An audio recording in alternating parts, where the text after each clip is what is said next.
কয়দিন আর যৌবনের বাহাদুরি করবি রে যুবক?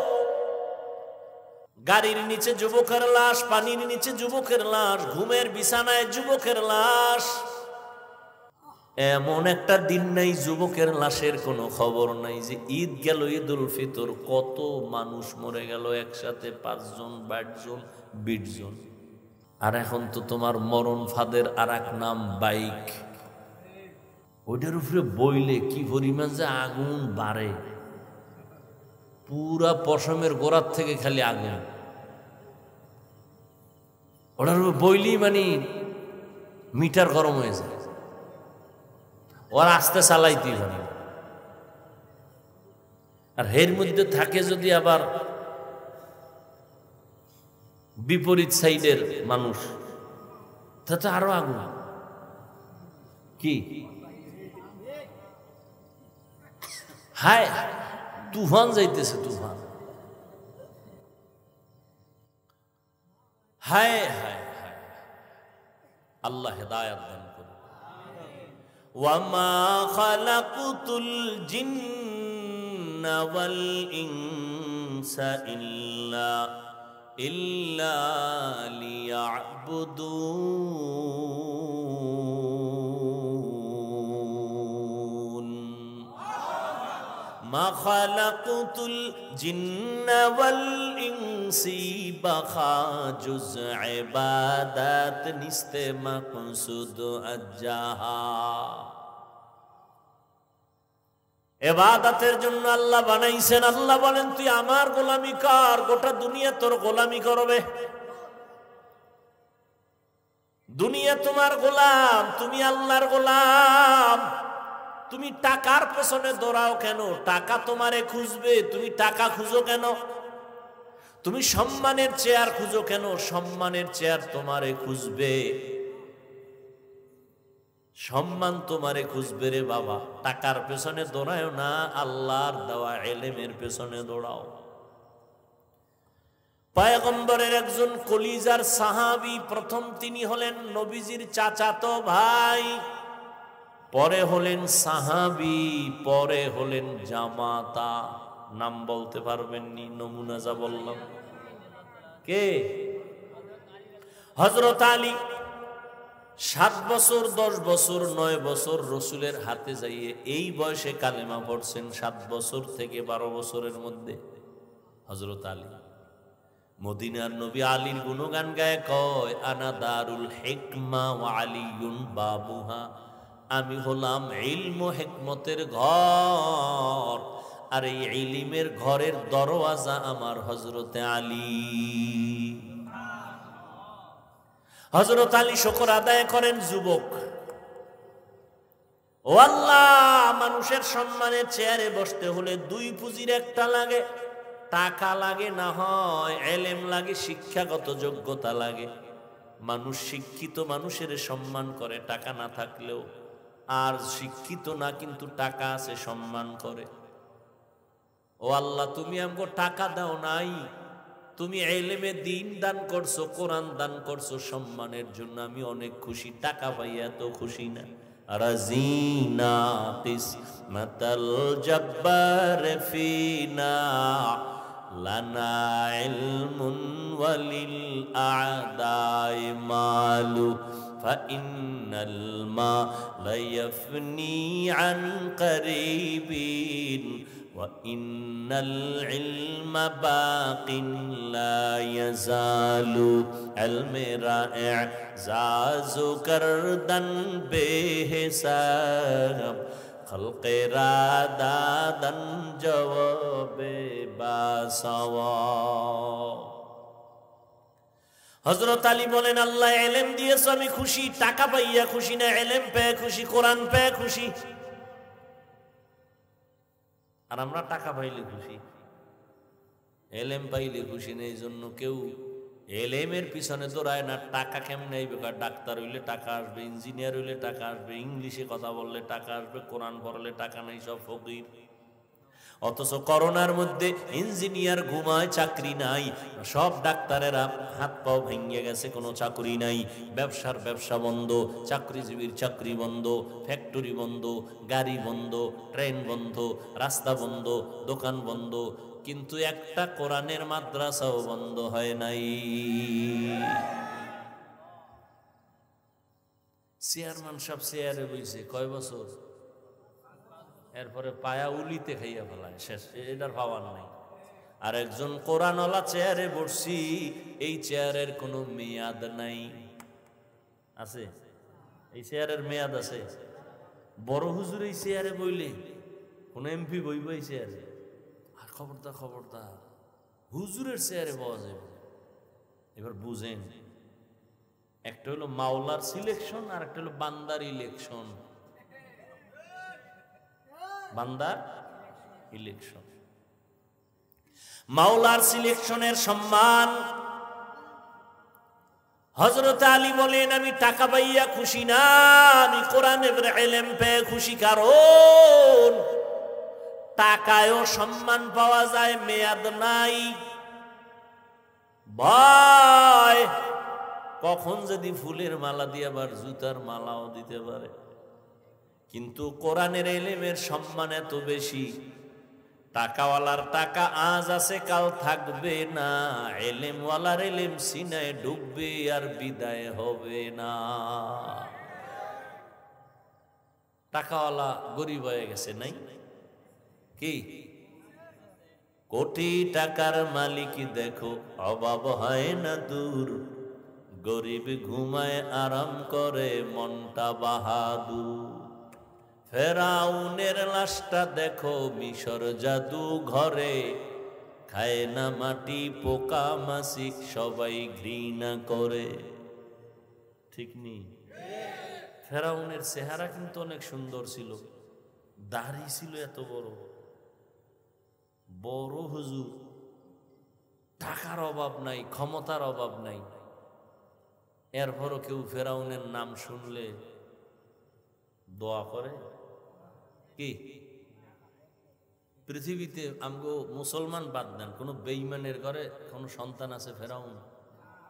দুই একজন আছে, এদিকে শরীয়তপুরে আছেন, যে অমুকের নাম, আমার ছেলের নাম মুহাম্মদ ফেরাউন। হ্যাঁ, কেউ যদি বলা হয় তুমি ফেরাউন রাখো, না না না না, আরে তোর মাসে মাসে 50,000 টাকা দিব। 50,000 টাকা ভাইয়া বেঈমান কইবে আমি পারব না, আমার টাকার গুল্লি মানে। আমগো বাঙালি জাত বড় বেতাল্লা, ও কইব আসলে দিবানি,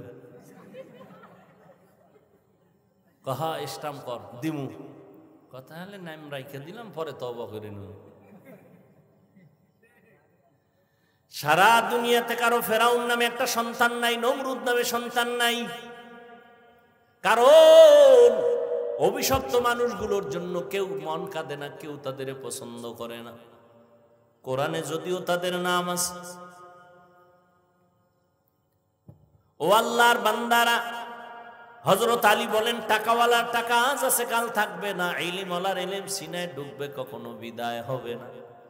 তবে এখানে যুবকরা আছো, শিক্ষিত, তোমরা শিক্ষা অর্জন করো।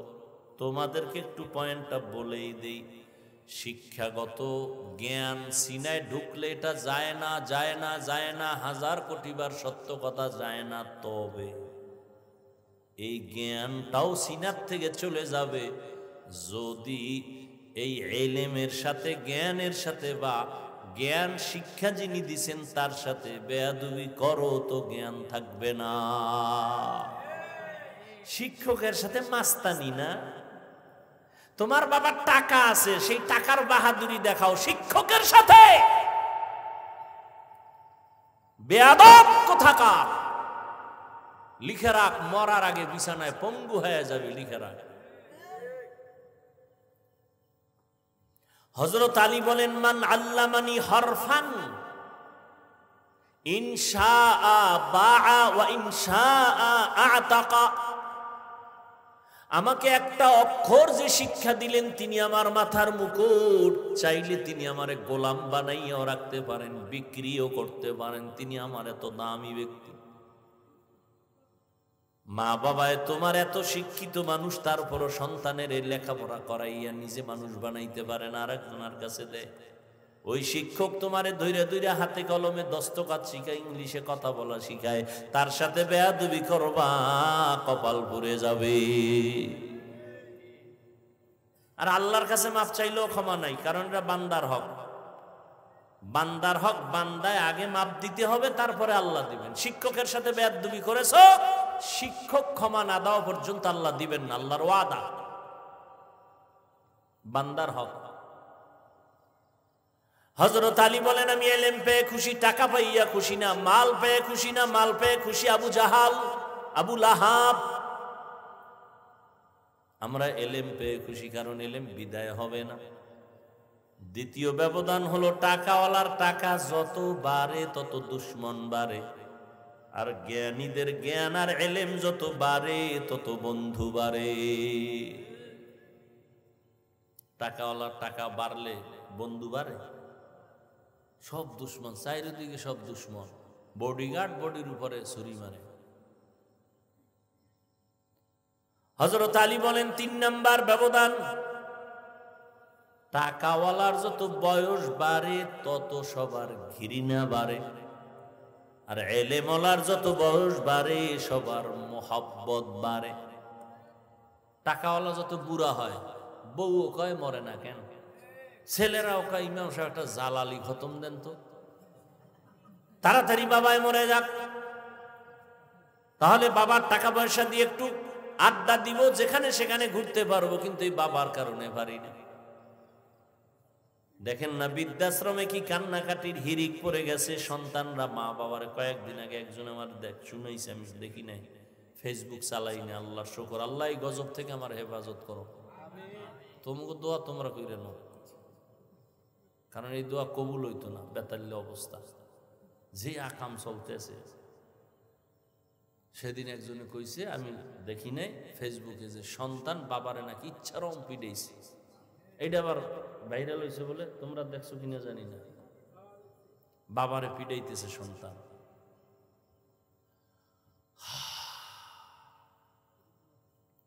টাকাওয়ালার যত বয়স বাড়ে, যত বুড়া হয়, তত ঘৃণা বাড়ে। স্ত্রীও ঘৃণা করে, সন্তানেরাও ঘৃণা করে। খানা নাই, কেউ খানা আগাইয়াও দেয় না। আর এলেমওয়ালারা যত বুড়া হয়, দেখছেন হাটহাজারীর হুজুর বুড়া হয়ে গেছে, বড় বড় মুহাদ্দিস সাহেবরাও লাইনে দাঁড়ায় থাকতো তার জুতা টানার জন্য, বরকত।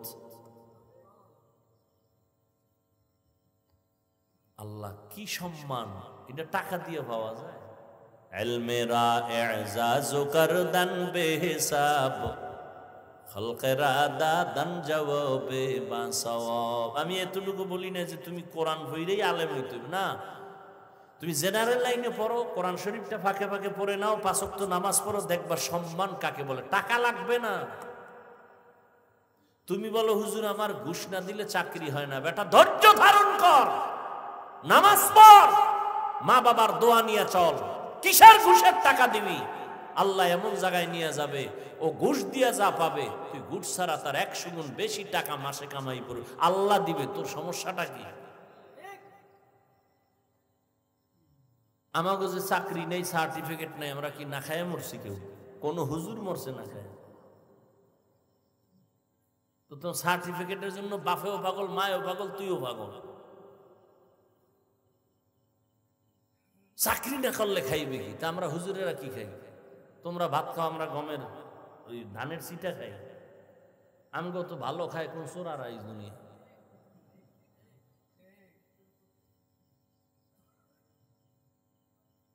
মিষ্টি দিবা, দাও, বিসমিল্লা বিসমিল্লা নাই। আর কোটিপতি আস্তাগফিরুল্লাহ, নাউজুবিল্লাহ। খবরদার, বিষ দে বিষ, এই মিষ্টি দিস না, কারণ এটার মধ্যে রেড অ্যালার্ট দেওয়া আছে, খাইলেই বিষ। গরু দে, 6 কেজি 2 হুজুরে খাইয়ে লাইছে, নাই। হ্যাঁ, কোটিপতির সামনে খবরদার, খবরদার।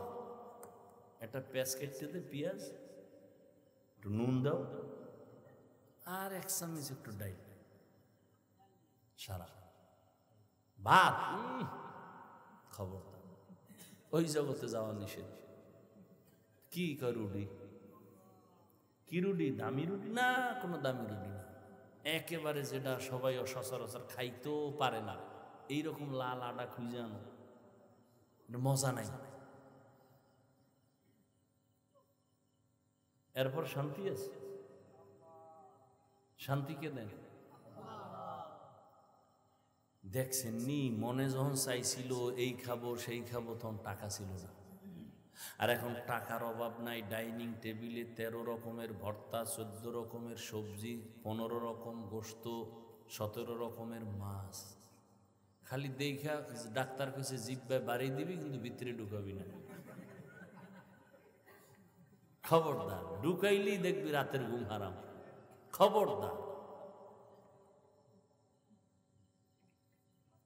বড় কঠিন জিনিস। আমগো দাওয়াত দেয়, না খাইলে বেজার হয়। খাইতে বইয়া কত রকম পোলাও, বিরিয়ানি, কত কিছু। হুজুরে পিছেও চায় না, খালি মারতেই আছে। মুন্সি মোল্লা হাফেজকারী এক রাইতে খায় 3-4 বাড়ি। রমজানে তো ডায়েরি রওয়া লাগে, রমজানে ইফতারি এক ঘরে, ইফতারি পরে আর এক বাড়ি, সাহারি 2-3 বাড়ি, বাড়ি তো পুরা ফুল। মসজিদের সেক্রেটারি দাওয়াত দিছিল, টাইম পায় না, খাওয়াই না, এই লোকে হের আগে মসজিদ দেয় না। খাইতে গেল না কেন হুজুরে? আমি কাউকে নিচু করতে চাই না, যে আল্লাহ পাক সম্মান দিলে যে এটা মজবুত হয়, এটার স্থায়িত্ব এটা বুঝাইতেছে। দুনিয়ার পিছনে ঘুরেন কেন? টাকার পিছনে ঘুরেন কেন? টাকা আপনার পিছনে আসবে, আপনি আল্লাহকে খুঁজেন। গুলশানে এক হাজী সাহেবের সাথে দেখা হয়েছে, নাম কইলে অনেক বড় লোকেরা চিনে ফেলতে পারে। বিশাল হাজী সাহেব, যেমন হাজী তেমন জামা, তেমন তাকবিরুল্লাহর সাথে নামাজ। 110 কোটি টাকা, কত? প্রত্যেক মাসে 110 কোটি টাকা দেয় গ্যাস বিল সরকারের। কয় টাকা দেয়? 95 কোটি টাকা দেয় কর্মচারীদের বেতন প্রত্যেক মাসে। এমন কোন মাদ্রাসা মসজিদ নাই তার অনুদান নাই, 1 টাকাও হারাম ইচ্ছা করে খায় না। সরকারের বিল দিতেছে, গ্যাস বিল 110 কোটি, কর্মচারীদের বেতন 95 কোটি। খালি চাইয়ে রইলাম যে এটা মানুষ না আর কিছু। হাজী সাহেব পরে কয়, হুজুর আমি আপনার তো বয়ান হলি, আমার লাগে প্রথম দেখা গুলশান, আমার ফ্যামিলি আপনারে মহব্বত করে, বয়ান শুনে। দেখেন ভালো মানুষ এখনো আছে।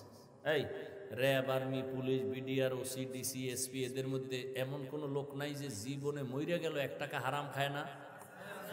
নাই। আমাকে হুজুর টুজুর লাগবে না, তোমারে জুতা দিয়ে ভিড়াইতে তোমার লাইনের লোক আল্লাহ দাঁড় করায় বলবে, তোর পাশের লোকটা হারাম খায় না, তুই খাইলি খাইলি।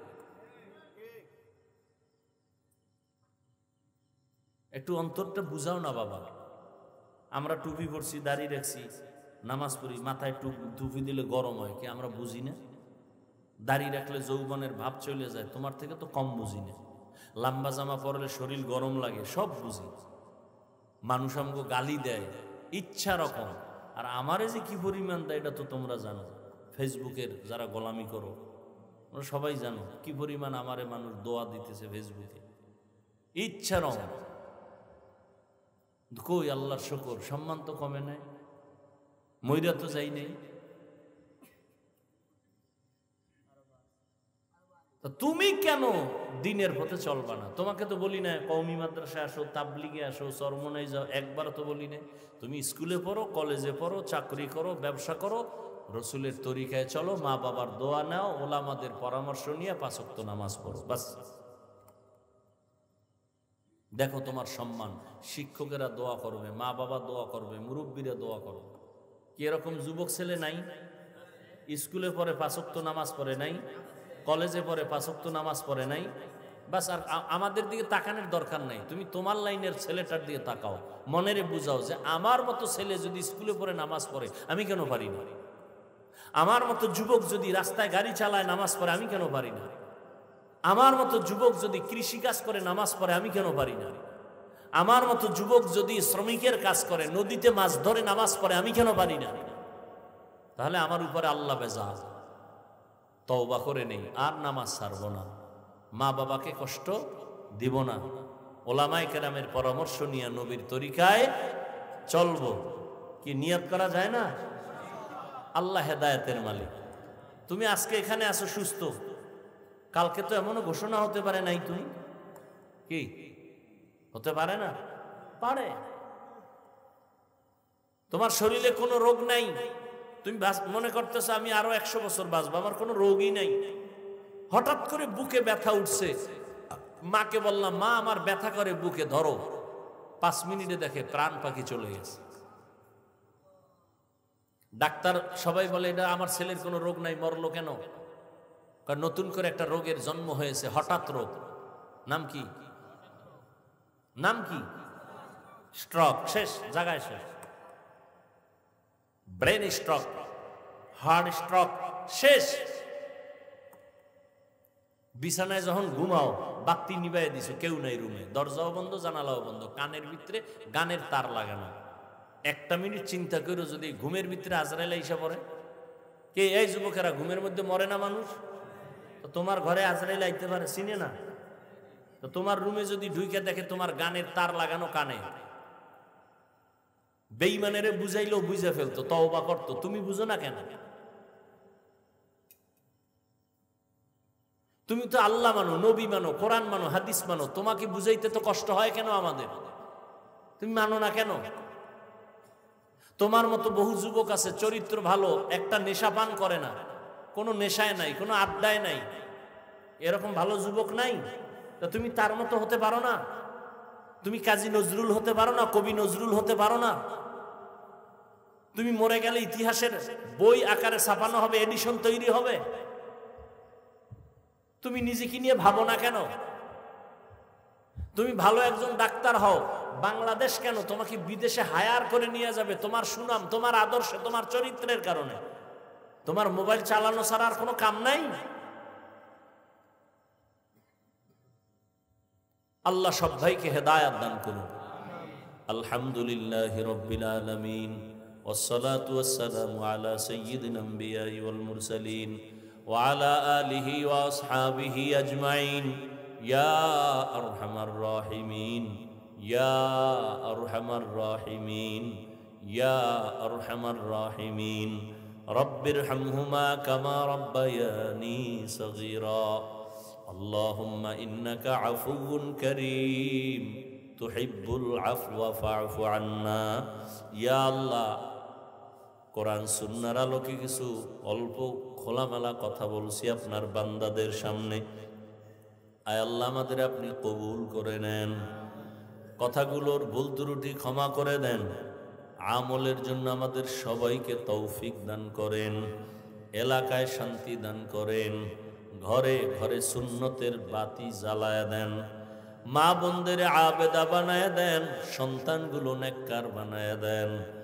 আয় আল্লাহ, সারা দুনিয়াবাসীকে মাফ করে দেন।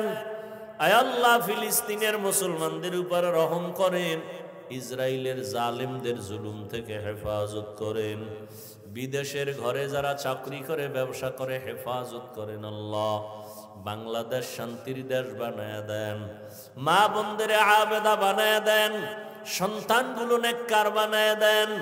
আয় আল্লাহ, সব ব্যবসা চাকরি যারা করে কামাই রুজিতে বরকত দান করেন, অভাবীদের অভাব দূর করে দেন, সুন্নতলা জিন্দেগি দান করেন, নবীজির রওজা বাইতুল্লাহ জিয়ারতের তৌফিক দান করেন।